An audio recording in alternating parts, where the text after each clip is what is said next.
سلام طعنا هابلنا زي خبركم تقاتلتنا أنا الساعة زبلنا يوم حابريتات حزنا لكم ماسينا لنا فلماقن كان دقن رستاتهم مجمار داغماي كويناتي ኤርትራ ሲዒቡ ሰራዊት ትግራይ መርገጽኡ ንኸፍልጥ ከም ዝተነገሮ ተሓቢሮም ኤርትራ ብድሮን ከም ዝተደብደበትን ከቢድ ዕንወት ከም ዝበጽሓን ተገሊጾም ሻዕቢያ ንሕቶ ትግራይ ዘሐጉስ መልሲ ከም ዝሃበ ተሓቢሮም ኣብዚ ሕጂ እዋን ኣብ መንጎ ሕወሓትን ሻዕቢያን ድርድራት ይካየዱ ከም ዘለው ፍልፍላት ይሕብሮም ሰራዊት ኤርትራ ኣብ ልዕሊ ሰራዊት ኢትዮጵያ መጥቃዕቲ ከም ዝጀመረ ተገሊጾም ዝብሉን ካልኦትን ኣለውና ሕጂ ድማ ናብ ዝርዝሮም مجمار داغماي كويناتي ኤርትራ ሲዒቡ ሰራዊት ትግራይ መርገጽኡ ንኸፍልጥ ከም ዝተነገሮ ተሓቢሮም ካብ ፍልፍላትና ዝተረኸበ ሓበሬታ ከም ዝሕብሮ ብግንባር ቡሬ ኣብ መንጎ ሰራዊት ኤርትራን ሰራዊት ኢትዮጵያን ከቢድ ምትፍናን ከም ዘሎ ተፈሪጦም ግንባር ቡሬ ብልጽግና ኦሮሞ ክውንና ዝደሊ ወደብ ዓሰብ እትርከበሉ ስለዝኾነን እቲ ዝኸበደ ሜካናይዝድ ሓይሊ ኢትዮጵያ በቲ ግንባር ተሰሊፉ ከም ዘሎን ተገሊጾም ካብዚ ብተወሳኺ እውን ሰራዊት ኤርትራ ድፋዕ ሒዙ ምውጋእ ልምዲ ስለዘለዎን ከቢድ ስለዝኾነን ድፋዕ ሻዕቢያ ንምፍራስ ሓይሊ ድሮን ንምጥቃም ድሮናት ኢትዮጵያ ዓፋር ዓሪደን ከም ዝርከባ ዝረኸብናዮ ሓበሬታ ይረድም ስለዚ ድማ እቲ ክጅመር ኣብ ጫፍ በፂሑ ዝበሃል ዘሎ ዳግማይ ኩናት ኤርትራ ከቢድን ትግራይ እውን ብከቢድ ዝጎድኣን ስለዝኸውን ቅድመ ምድላዋት ክግበር ከም ዝግብኦ ተሓቢሮም ወራር ሰራዊት ሻዕቢያ ካብቶም ተቃፂርዎም ዝጸንሐ ግዛኣታት ትግራይ ይወፅእ ኣሎ እኳ እንተተባሃለም ወራር ሰራዊት ሻዕቢያ ግን ሕጂ እውን ኣብ ኩለን ወሪርዎን ጸንሐ ቁሸታት ትግራይ ከም ዘሎን ምንም ዓይነት ለውጢ ከም ዘይገበረን ነበርቲ ተንቁሸታት ብስልኪ ኣብ ዝሃብዎ ምስክርነት ኣረጋጊጾም ኣለዉ ብመሰረት ምስክርነት እቶም ነበርቲ ወራር ሰራዊት ሻዕቢያ ክሳብ ሕጂ ዝገበሮ ለውጢ እንተሃለወም ናብ ኤርትራ ዝወስድ መስመር ምኽፋት ከም ዝኾነን ነቲ መስመር ዝኸፈተውን ሸቐጣሸቐጥ ካብ ትግራይ ንምውሳድ ሓሲቡ ከም ዝኾነን ተገሊጾም ኣብዚ ጉዳይ ሓሳቦም ዝሃቡ ምሁራት ከም ዝገለጽዎም ወራር ሰራዊት ሻዕቢያ ካብ ግዛኣት ትግራይ ዘይወጸሉ ምኽንያት እቲ ንምጅማር ፊስካ ከም ዝቐረዮ ዝንገረሉ ዘሎ ዳግማይ ኩናት ኤርትራ ኣብ ግዛኣት ትግራይ ንኽካየድሞም ትግራይ ዓውደ ኩናት ንኽትከውን ስለዚ ተደለዩ ክብሉ ገሊጾም ካብዚ ብተወሳኺ ድማ ወራር ሰራዊት ሻዕቢያ ሒዝዎም ዝርከቡ ጎቦታት ትግራይ ወተሃደራዊ ጠቐሜታ ስለዘለዎም ዓርሱ ንምክልኻል ንኽጥዕሞ ኢሉ ዝሓዞም ከም ዝኾነ ሓቢሮም از خمسيلو نهالو حجز ترخب سبر زينا خمس قلصو سراوي تقراي مرقز يوني خفلت بفيدرال كمستحاتة تحبيرهم كافل فلات ناس ترخب حابريتا خمس قلصو فيدرال منقسي سراوي تقراي آفقون شعبيا ديخا ويس آفقون سراوي تيبيا كتسلف زبل حتو خمس غرب اللوز رخبنا يو حابريتا ردم كسابزا ساعات زيان سراوي تقراي يفاوزو خوانا مرسكوان تزيهابم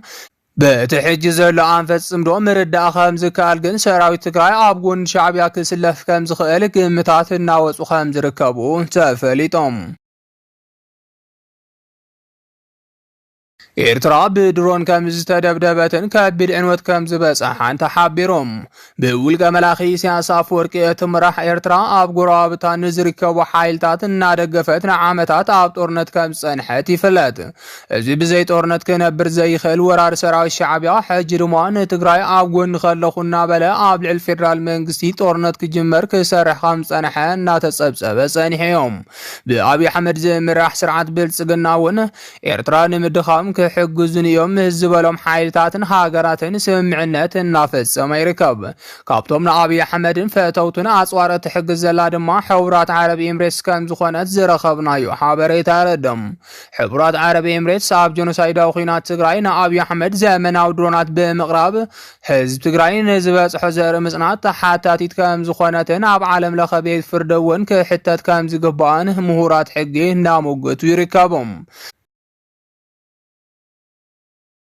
حجز ترخب حابريتا خمس حبرو حبرات عربي إمريس صاب حد وقع سودان إيد كامز نبرات زفلت أقوان تخونم حجيقن كاب سودان حالفا قابل علي إرتراون كبي دبداب كويس خمس قبرت تحبيرهم بجنرال حمدان داقالو زمرح عامات حيل سودان تشنفو كام مبزحتي وقزاعات السودان انتهى مقام حبرات عربي إمريس بزقبرت لون أي زمن أو دونات حاجز حيل يتناخر كامزلو تفليتهم جنرال حمدان داقالو نزقت أموشين ህንፈት ዋና ተሓታቲ ናይ ኤርትራ መንግስቲ ምዃኑ ግልጽ ብምግባር ኣብ ልዕሊ ኤርትራ ሕነ ክፈድ ምዃኑ ክገልጽ ጸኒሖም።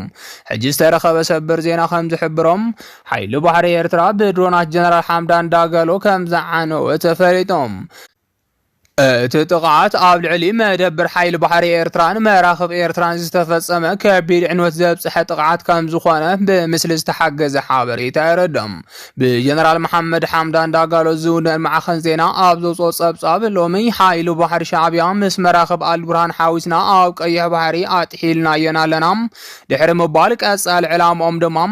ወደብ ምጽዋዕን ኣስመራን ከም ዝኾነ ኣማሲኡ ብስእሊ ዝተሰነየ ጸብጻባዊ ሓበሬታ ኣብ መርበብ ወስፊሮም። ብጀነራል ሓምዳን ዳጋሎ ዝምራሕን ሱዳን ኣብ ክልተ ከፊሉ ናይ ገዛ ርእሱ መንግስቲ ዝመስረተ ሓይሊ ቅልጡፍ ምላሽ ሱዳን ኣብ ዝሓለፈ ቁሩብ መዓልትታት ሒዙ ኣብ ወደባዊት ከተማ ሱዳን ፖርት ሱዳን ዝመደበሩ መደበር ሓይሊ ባሕሪ ጀነራል ኣልቡርሃንን መጻረይ ነዳዲ ሱዳንን ንምዕናው ሰብ ኣልቦ ነፈርቲ ይጥቀም ከም ዘሎ ይፍለጥ። ብሰብ ኣልቦ ነፈርቲ ኣብ ክልቲኡ ማለት ኣብቲ መጻረይ ነዳድን ወደ ፖርት ሱዳንን ዕንወት ምውራዱ ድማ ይሕበር ኣሎ።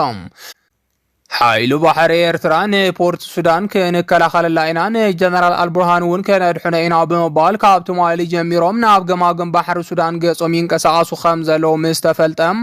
ብጀነራል ሓምዳን ዳጋሎ ዝምራሕ ሓይሊ ትማሊ ኣጋምሸት ንመበል ሳልሳይ መዓልቱ ንፖርት ሱዳን ብልዑል ቴክኖሎጂ ብቕዓት ሰብ ኣልቦ ነፈርቲ ተጠቒሙ ናብ ፖርት ሱዳን ቦምብታት ከዝንብ ኣምሲዩ። ሻዕብያ ንሕቶ ትግራይ ዘሐጉስ መልሲ ከም ዝሃበ ተሓቢሮም። ኣብዚ ሕጂ እዋን ኣብ መንጎ ህወሓትን ሻዕብያ ድርድራት ይካየዱ ከም ዘለዉ ፍልፍላት ይሕብሮም። ብመሰረት እቶም ምስጢራዊ ፍልፍላት እቲ ኣብ መንጎ ህወሓትን ሻዕብያን ዝካየድ ዘሎ ድርድር ግዝያዊ እንተይኮነስ ንነዊሕ ግዜ ዝህንፀት ዘሎ ትልሚ ከም ዝኾነ ተፈሊጦም። ህወሓትን ህግደፍን ርክቦም ወግዓዊ ንኸይገብርዎ ብወገን ህወሓት ይኹን ብወገን ሻዕብያ ስክፋት ስለ ዘሎም እቲ ርክብ ናይ ክልቲኦም ሕጋዊ ወኪላት ብዘይኮኑ ኣፉኛሃት ብሚድያ ወፍሪ ብምክያድን ዝካየድ ዘሎ ርክብ እንትኸውን ምስጢራዊ ብዝኾነ መንገዲ ግን ተወከልቲ ሰራዊት ትግራይን ተወከልቲ ህወሓትን ናብ ኣስመራን ትግራይን ብምምልላስ እቲ ርክብ የጠናኽርዎ ከም ዘለዉ ንምፍላጥ ተኻኢሎም። እዚ ርክብ ሻዕብያን ህወሓትን ብብዙሓት ምሁራት ተጋሩ ተቃውሞ የጋጥሞ ከም ዘሎ ዝፍለጥ እንትኸውን ነቲ ርክብ ዝተቃወመሉ ምክንያት ድማ ሻዕብያ ኣይእመንን ትግራይ ምስ ፌደራል መንግስቲ ኩናት ምስ ጀመረት ክጠልማ ይኽእል እዩ ዝብል ከም ዝኾነ ተገሊጾም። ደገፍቲ ርክብ ሻዕብያን ህወሓትን ዝኾኑ ምሁራት ድማ ትግራይ ግዛእታ ከተምልስ ትኽእል ምስ ሻዕብያ ርክብ ብምፍጣር ጥራሕ እዩ ክብሉ እቲ ርክብ ንትግራይ ከም ዝጠቅም ይምግቶም። ሕጂ ካብ ትግራይ ዝተረኸበ ምስጢራዊ ሓበሬታ ከም ዝሕብሮም ሰራዊት ትግራይ ኣብ ልዕሊ ወረርቲ ሓይልታት ምዕራብ ትግራይ ናይ ሓይሊ ስጉምቲ ዝወስደሉ ግዜ ሕጂ ኢሉ ከም ዝኣመነ ተፈሊጦም። ነስዒቡ ድማ ኣብ ትሕቲ ወረርቲ ዝርከብ ምዕራብ ትግራይ መሊሱ ንምቁፃር ስጉምቲ ከም ዝወስድ خبنايو حبريت يردم قدم كبل سراويت تግራይ بزوسرو ናይ ሓይሊ ስጉምቲ መብዛሕትኡ ክፋል ለው ትግራይን ክፋል ወልቃይትን ከም ዝተቋፀረ ዝፍለጥ እዮም። ሕጂ ዝተረኸበ ሓበሬታ ከም ዝሕብሮ ሻዕብያ ንሕቶ ህወሓት ጽቡቕ መልሲ ከም ዝሃበ ተሓቢሮም። ብመሰረት እቲ ዝተረኸበ ሓበሬታ ሻዕብያ ወሪሩ ካብ ዝሓዞም ናይ ትግራይ ግዛኣታት ክወጽእ ከም ዝተስማዕመዐ ተፈሊጦም።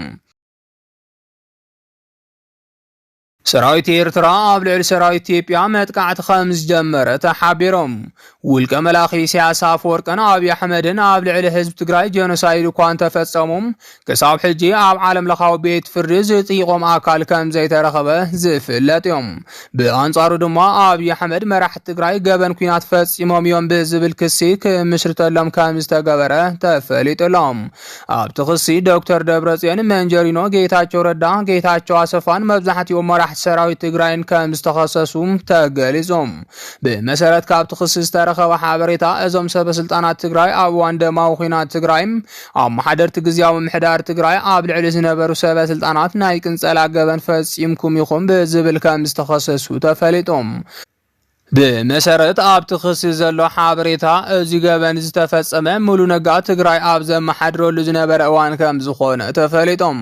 እዚ ከምዚሉ እናሃለወ ኣብ ሞንጎ ኤርትራን ኢትዮጵያን ኦፕሬሽን ከም ዝተኻየደን ሓለፍቲ እውን ኣብ ትሕቲ ቁፅር ከም ዝወዓሉን ተሓቢሮም